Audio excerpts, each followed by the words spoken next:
Yeah, ready to go, everyone? Thank you. Well, good afternoon, everyone. As people have probably been watching, there's some severe weather predicted in the Coral Sea. It looks like this afternoon a cyclone will form. And the good news is that the cyclone is currently not forecast to have any direct impact on the Queensland coastline. It's not forecast to have any direct impact on the Queensland land. So that is good news. But as that cyclone increases over the next few days to a Category 3 cyclone, a quite intense cyclone, we will see some impacts on seas and winds. So particularly for those people in the Capricorn Coast, Fraser Coast and Sunshine Coast areas, you may have dangerous surf conditions and there may also be very strong severe winds. So I remind everyone, if you're going to be out and about on the water, please be careful for the conditions, look to the conditions, don't take any unnecessary risks. We'll be obviously monitoring the cyclone's journey because cyclones can be unpredictable, and if there is any change in its predicted path, we will of course message and communicate with the community about it. On the cyclone, as we all know, we name the cyclones in order of alphabet. We thought it was going to be Freddie, but we missed out because a cyclone formed over in Western Australia, and that is Freddie. So potentially, depending on when the cyclone forms, it'll be called Gabriel or Herman. So we'll keep an eye out on that as well. I also just want to address some reporting in the paper today about the efforts of Queensland Corrective Services to keep the community safe. Obviously we've got some exceptional staff in Queensland Corrective Services, actually some of the best in the nation, very professional, very skilled in the work that they do. Last year we identified the opportunity to make some initial and immediate improvements to the Wacol Contingency Housing Precinct. Those have been completed. But there are some more significant upgrades which will take a little bit longer to do, but they are currently in progress. One of those particular upgrades is a significant increase to the perimeter security.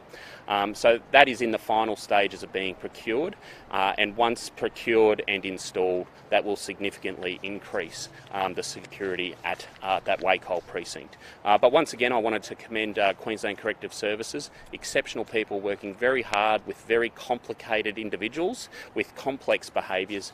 They work hard every single day to keep the community safe. And in respect of the recent matter that's been reported, I'm advised that they acted very swiftly and that those particular offenders are now back behind bars, of course keeping the community safe as a result of that action.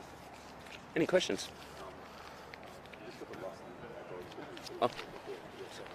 Yeah, Mark, what do you make of the comments in the Australian today from Margaret Murdo calling on the state government to halt the introduction of the Inala legislation, saying it will make the current crisis worse? Look, the community's spoken loudly and clearly. They want to be safe. And we're all on the same page when it comes to that. We have a particularly small cohort of offenders at the moment who are causing great harm in the community. We have strong laws. We have great support for our police with additional resourcing and additional police personnel. But we know that there is always the opportunity to do more.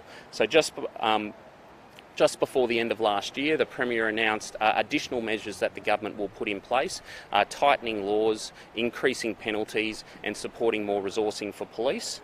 We know that that's what the community wants, and that's what we're delivering. Is it embarrassing to have one of the state's most respected former judges speaking out against your government? Look, everyone's entitled to their opinion, but we're a government that listens, and the community has said they want stronger action, and that's what we're delivering. Is the state comfortable that it's continuing the detainment of young people in watch houses, even though it is in breach of international standards in Queensland? Yeah, look, it has always been the case, no matter where you are in the world, that from time to time people are detained in watch houses. We make no apologies for detaining people who have been lawfully directed to be detained. These are decisions made by police officers and the courts. And of course, in the interests of safety, safety always comes first. If someone has to be detained in a watch house for a period of time, then that will be the place that they are detained, and that is for their safety as well as the safety of the community. Won't holding kids in watch houses for weeks on end exacerbate crime and reoffending? Well, the priority here is community safety. These are offenders who have committed harm against the community, and the courts or police have determined that in the interests of community safety they need to be held in detention. So whether it's in a detention centre or a prison or a watch house, that is in the interests of community safety, because community safety always comes first. Would you support regular release of the number and length of a stay for children being held in Queensland watch houses? Oh, we've done that from time to time anyway. So I know that there are regular inquiries of the Queensland Police Service around the capacity of watch houses, and I know that that information is provided regularly. And just lastly from me, has it been a failure that your government has toughened the laws around serious repeat offenders but not had the space to hold them in appropriate settings? Not at all, and we've actually announced that we're building 2 new detention centres. So on the youth justice front, we are building more detention centres, creating more capacity, and on the adult front, we've actually got a big prison underway at the moment, a 1,500 bed prison being built at Gatton, with major works due to finish at the end of this year. So we've planned for these things. There's commitments to enhance capacity, and obviously you've got to have capacity to detain people in the interest of community safety, and that's one thing that we've listened to the community about, and that's one thing we're delivering. In Toowoomba yesterday there was a robbery of a 75-year-old man and another wild police chase. Was the state government planning on taking action after these incidents? Yeah, look, that's a very, very sad case, and I think everyone's heart's broken about that particular matter, and of course our thoughts are with the man and his family and friends. My understanding is action is being taken. The police have made a number of arrests, and obviously we have strong laws around consequences for action. So I'll allow those court processes to follow, but we've announced additional measures that we're going to put in place around enhancing community safety with stronger laws, tougher penalties and more resources for the police. And I commend the police officers in this particular case who have taken very swift action to apprehend the offenders. Just some questions on the Jackway incident. Why was a woman visiting pedophile Douglas Jackway in sex offender precinct? Look, there'll be a full investigation about that. Ultimately, we are enhancing security at that precinct. Some initial and immediate action has already been taken to enhance security. Additional patrols, additional surveillance, additional CCTV, additional lighting, perimeter security, all of those things have already been enhanced, but there's some other significant works which are in the final stages of being procured, including a significant upgrade to perimeter security. So I commend Queensland Corrective Services for acting swiftly and ensuring that those offenders are now behind bars in the interest of community safety. Do you know what went wrong there? Well, look, can I commend our QCS officers? They actually identified the breach very quickly, and they took very quick action, and as a result of that quick action, those offenders are now in a high security prison. Should the community be concerned about the level of security at these facilities? They're the most dangerous sex offenders in the state. If someone can get in, does that mean someone can get out? Well, what the community can be assured about is that we've got some of the best corrective services officers in the nation.